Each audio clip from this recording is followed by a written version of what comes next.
I think it all revolves around one thing, and that is that we live, the adults live, a whole life. And what does that mean? That they can be congruent with one another, that they can love one another openly, that they can be real with one another, and that in their relationship with each other, they form a context in which the child has a chance to be nurtured in this kind of context, not have to take sides with their parents, as happens so often, not have to be subject to what they should be and aren't, but rather that we really make the family a real garden place, and that we work on something that I know is possible, which is that we can be loving to one another, we can be real with one another, and the family is where you get it.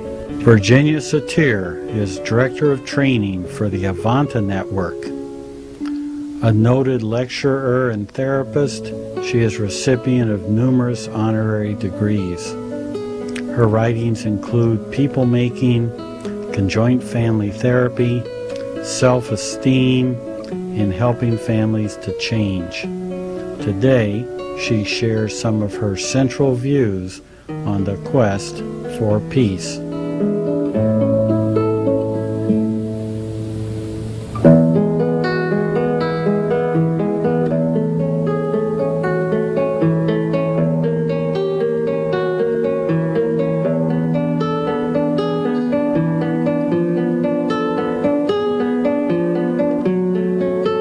You've indicated that conflicts that we face are our avenues for hope.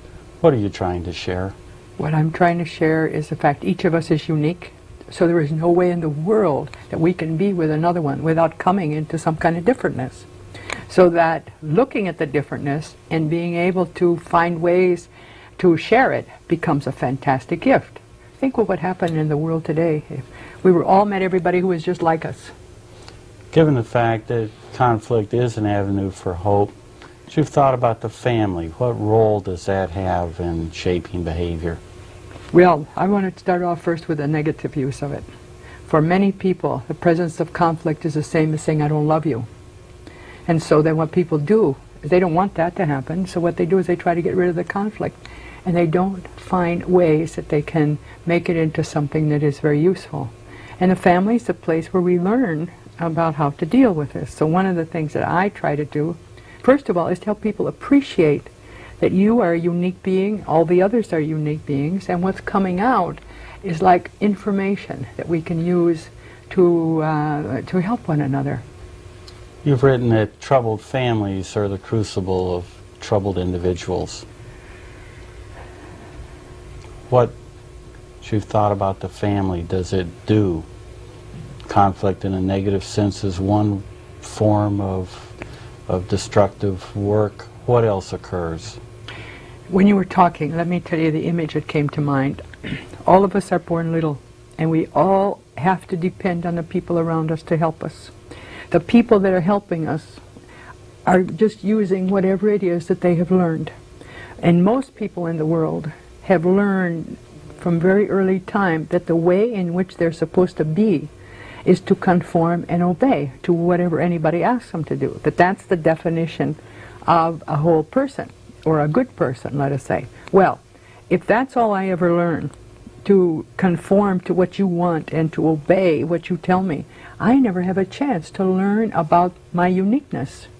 And so my uniqueness is going to crop out anyway, but the way that it crops out within that kind of a frame is to come out in belligerence or to come out in resistance or something of that sort. And so we never discover the marvelous things underneath. This is what causes the trouble. You had a number of metaphors in your writing to help convey insights into the family and human behavior. I'd like to give you some of the major ones one at a time and ask you to explain what you mean. First, the pot. Oh, that's wonderful. First of all, just let me give you a little history on that one. When I was a kid, I lived on a farm, and we had one of those great big marvelous black pots.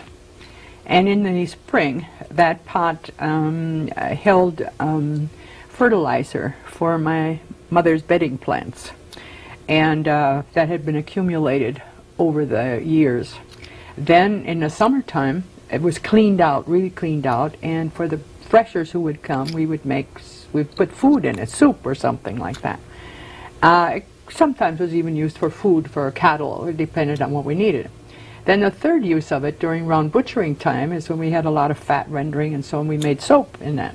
And I began to think, when I was looking for ways to try to help people to understand something about self-worth, that it had something to do with feeling full of something, full of your feelings of worth. Now you can make 3 S's out of what I just said: soup and soap, and the third ingredient, which was that had to do with the fertilizer. And we all have all of these things. So it was a shorthand way for people to take this metaphor, and it was easier for a husband to say to a wife, "How's your pot today, dear?" And it would not be offensive. It would be kind of like a little invitation to humor. At the same time, the message would come across. And you've analyzed people with low pot. Who are they and how they get that way? Low pot is a person who does not feel they're worthy, who does not feel that they're lovable, and feels almost constantly that they're rejectable. And of course, so they bring out those kinds of responses because that's where they come from, and they then do get a lot of rejecting behavior. Now, for me, people get low pot because when they're growing up, they don't hear in the reflections in people's voices, in their eyes, and in what they say and do with them, that they're of value. See, one of the big things, John, that goes on in this world is that people think that real education is by pointing out what's wrong with you. And so when we hear enough of that, we begin to feel that we aren't worth anything. How do you acquire high pot? What do families do to grow children who are high pot children? Well, I'm going to act like I got a recipe book, which I don't, okay? First thing is that you know that the child is a person. Almost immediately after birth, the child hears, sees, just like you and I. The only thing they don't do is how to translate this into any kind of symbols that we recognize. So we need to remember that we have an interacting human being, a person. Then the next thing, and then we treat them as a person. Then the next thing we do is we sharpen our ability to listen, to hear what's going on, to see what's going on before we make judgments. I often use the metaphor of the gardener. I think parents need to be good gardeners, and that means that what does a gardener do? A gardener takes seeds, and it never says to the seed, now listen, if you don't grow in a way I want you to grow, I'm going to throw you out. They don't do that. What they do is they take that wonderful seed and they say, now I got to find out what are the growing conditions of this. What's the light and what's the fertilizer and what is temperature? And that's what I would like to see people do with children, because everyone is unique. So how can the parent use their powers of observation to be able to see what is this new little being that's coming into being? And when you do that, you spend more time in listening and in observing than you do in judging. The other piece to that is a willingness to share what goes on in the parent. For instance, so many parents think that they have to be paragons of virtue to their kids. They never made a mistake, and they never get upset, and all these questions. Well, actually, that's not true. You know that, and I know that. And parents have a mistaken idea that that's the way they can model, that there's a time at which none of these things occur to people. Actually, when a parent talks to the child about how they make mistakes, and how and what they feel like when they do it, and how a mistake can be an entry to a new possibility, because you can learn from that. You've used an illustration of you're too young to really understand, referring to what parents say to children that really doesn't help. That's right. Why? Well, I worked out a 3-point thing about life. Between the ages of just birth and 18 or 20, you're always too young to. Between the ages of 45 and death, you're probably too old to, according to this. And so that only leaves those times between 20 and 45 where you're supposed to be okay, whatever that is. So if you spend the first years of your life getting experiences of being too young to, where do you develop a sense of your own adequacy and competency? You don't. And so people wait until that magical age, which is between 21 and 45. Well, they enter it when they need to have these feelings of competence, but they don't have them. So then they have to develop them. But then, midway between, they look ahead and they say, well, you know, when I get to be 45 or 65, something like that, I'm going to be too old to. So what's the point? Another one of your metaphors is the metaphor of tapestry. Yes. I start from the principle, John, that every one of us is a unique being. We came here by the activity of two other people. Each of those people is a unique being. They join their uniquenesses in some way, which becomes like the loom upon which I, as a child, will begin to develop the form and the design that I will be for myself. So if my parents or the people around me are conscious of the fact that they are unique beings with their own vibrations, their own tastes, and their own ways of doing things, and they can be a reservoir of help to me as I bring what I have in my design flows on the tapestry, and it's mine, it's no one else's. I like to return to each of those metaphors and ask you to indicate the role of the family to create experiences that will lead to a more peaceful world. Let's start with the metaphor of the pot. How can the family act to develop a pot that is a pot for peace? All right, let me dance between two things. First of all, let me say that the world is peopled by adults, and those are all children grown big. And where do we learn about how to deal with conflict? We learn it in the family. What do we see out there in the world? We see the same thing that we see in the backyard with two little boys saying, if you don't like what I'm doing, you go home, see? Or I'll kill you. Something like that. All right. Those are reflections of how conflict is handled in the family. That is the same as what we see out in the outer world. Okay. So, in working with the family, by developing this idea that about our uniqueness, about our worthiness, about our need to feel that we count, then what we are doing is making a new picture for what adults can be, because adults carry into adult life what they have learned as children, and if they don't learn anything else, they're going to carry that same thing on with the world outside of them. In parents' role as gardener, what do they need to do to contribute to children who will work for peace? Well, I think I can put it in a couple of ways. One is, if they get delighted about what their new seeds are bringing them. One thing that comes to mind is the negative thing that happens because a child doesn't measure up to what the parents expect. Let me give you an illustration. A lot of times there are little girls who much prefer to ride horses and play competitive sports rather than play with dolls. There were little boys who were very much interested in doing painting and doing sensitive things than they are in doing the rough macho stuff. All right. Now, those are properties of an individual's uniqueness, but if they come in a family where people don't honor that, then they have to try to erase that. Another illustration is that in some families a child is more like, let us say, an older grandparent or who was in disgrace, or one who was, let's say, a Nobel Prize winner or something like that. The children get surrounded in a context that does not permit them to show what they are capable of.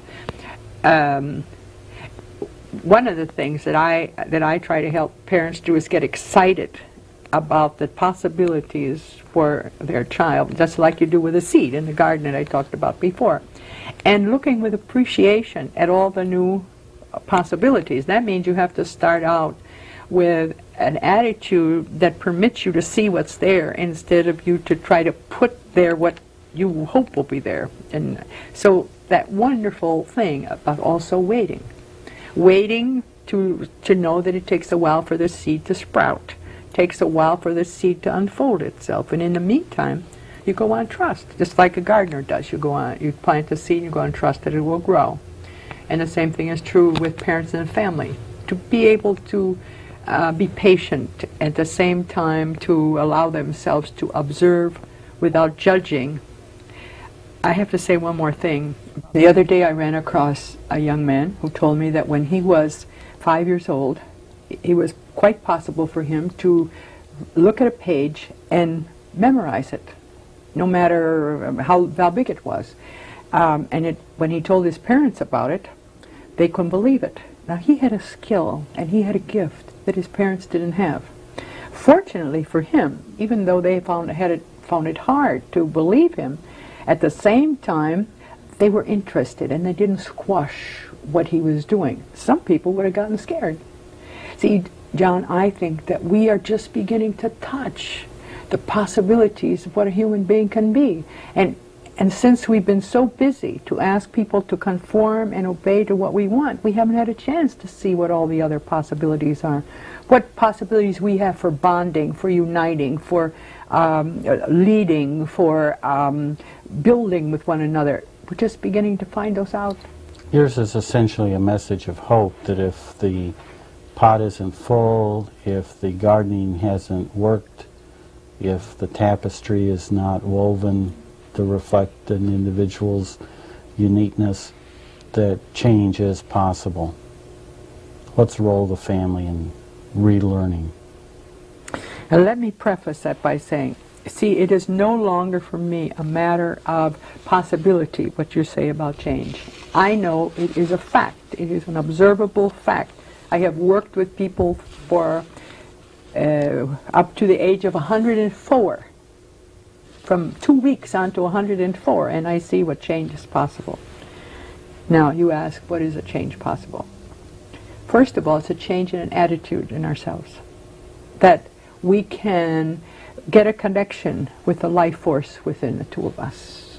That thing that makes it possible for us to live, to feel our sense, to sense what's going on. That's one of the things that happen. When I get more connected and more aware of you as a live being and me as a live being, you as a miracle and me as a miracle, because isn't life a miracle in and of itself? Then what I begin to do is I shift from being a controlling person to somebody who is empowering.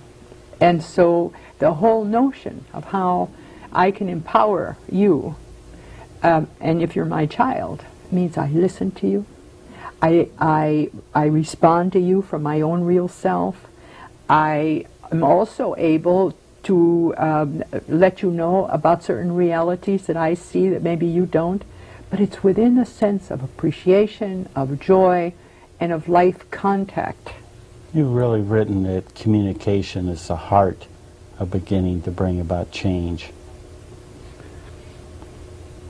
How should people learn to communicate? If you were to articulate the major goals you hope to contribute to peace, what would they be? Well, first I will give you the form, and then I will give you the essence. The form is that when I connect with you, any you in the face of this world, I am connecting with you with the attitude that at that moment in time, you are the full focus of my attention. And therefore, all my being is focused on you. That means I'm looking at you. I'm not thinking of somebody else. I am listening to your words. I'm not making them up. I am feeling free that I can share with you however this comes off. And in doing so, I am developing a context around us that makes it really possible for us to share whatever it is that's going on. I made a tape once between two people, and I had them accept from the beginning that they were supposed to behave as though they understood each other, whether they did or not. This became became an experience in such irritation that before very long they were ready to kill each other. See, if we can't share what we're feeling, then we have to make it up. Urge that people not avoid anger, that they deal with it as something that can be the beginning of real communication. Let me tell you about anger, for me anyway, because I remember I made everything up, I'm telling you. Anger is our emergency emotion. It's one of our greatest friends. It comes up when something's off, when we're overcome with some feeling of helplessness, or we're overcome with a feeling of outrage. It's a very important emotion that says to us something's out of order. All right, we need that, just like we need the red light in the car that says, hey, watch, your gas is down or your brake fluid is down or something. That's a very important function.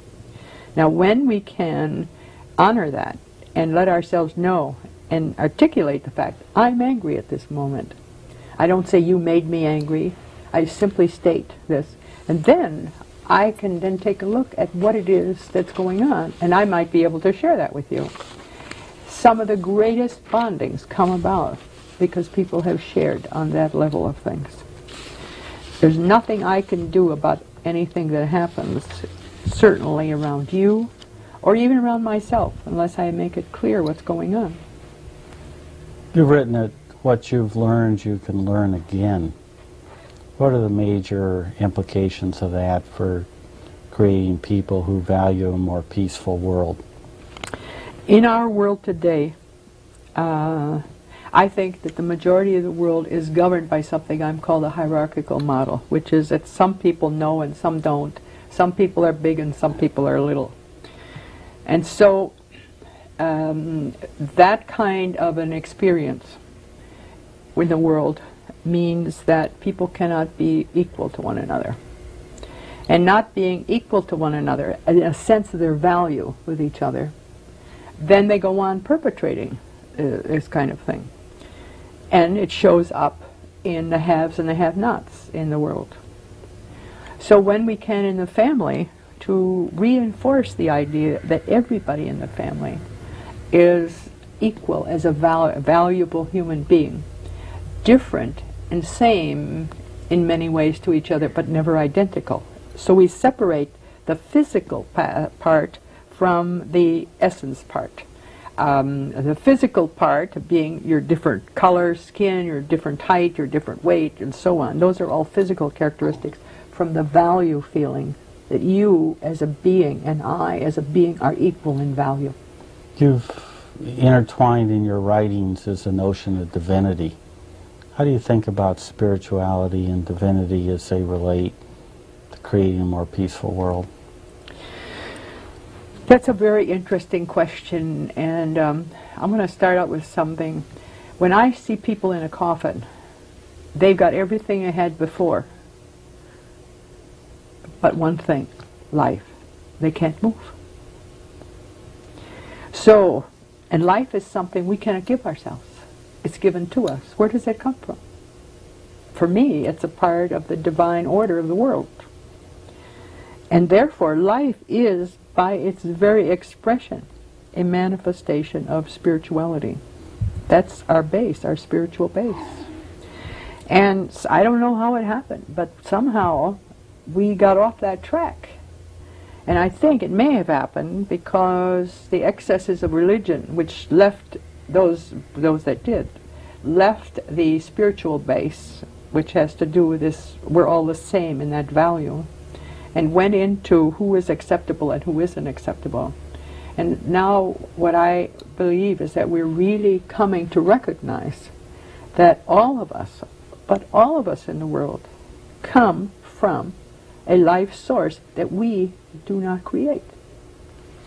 You've reflected on what your fellow professionals should do differently to contribute to a peaceful world. With all we've talked about up to now is the beginning. What do you want them to think about and how do you want them to act? Well, first of all, what I like every professional to know is that they're doing a sacred job. They're doing a sacred job because they are connecting with the life of another person. And that requires the utmost in responsibility and caring. Then I would like them to know that every human being that they touch is going to touch other people. And that they themselves have a perspective on the world, that what's out in the world are just people, nothing else, just people. And that I cannot sit by and think only of what's going on in this little circle. I have to think that we have to look at the various contexts in which we're all a part. And so when I think about myself as wanting to help, let's say, a person to begin to no longer be psychologically ill, but to be active and effective and joyful, that same thing I need to work on in the world outside of me. So it's hard for me at this point in time to make a differentiation, or let us say a boundary, between me as a therapist and me as a world citizen. This returns to the theme that's dominated in your writings, and that is the family is a source of great hope for the world. What do you want your fellow professionals to teach families in the decades ahead to have a more peaceful world in the 21st century?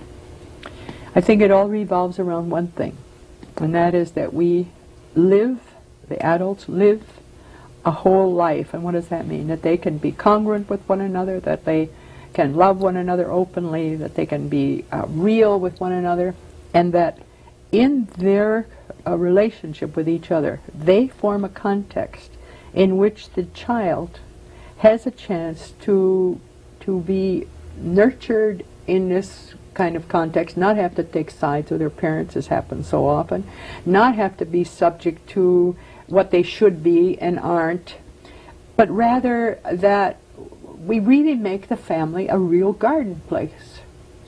And that we work on something that I know is possible, which is that we can be loving to one another, we can be real with one another, and the family is where you get it. You know, John, without day-to-day models of people doing what they espouse, children particularly don't learn. I know families where they espouse all kinds of liberal values, except they don't have it in their own home. You know about things like that? That's not where we begin. You've thought about what you want your fellow citizens to do to create a more peaceful world in the 21st century. Yes, What are your hopes? My hopes are, and I already see some hopes that are going, is that every person will start to think of themselves as a worthy being. And I say to people, in the morning when you get up, bow 3 times before your mirror and say, the world is a better place because I am here, and then live as though that were true. And that means you have to like yourself in order to do that. And that's a big switch, because many of us were brought into this world that the self was not very likable. Never did understand how come I could like you if I didn't like myself.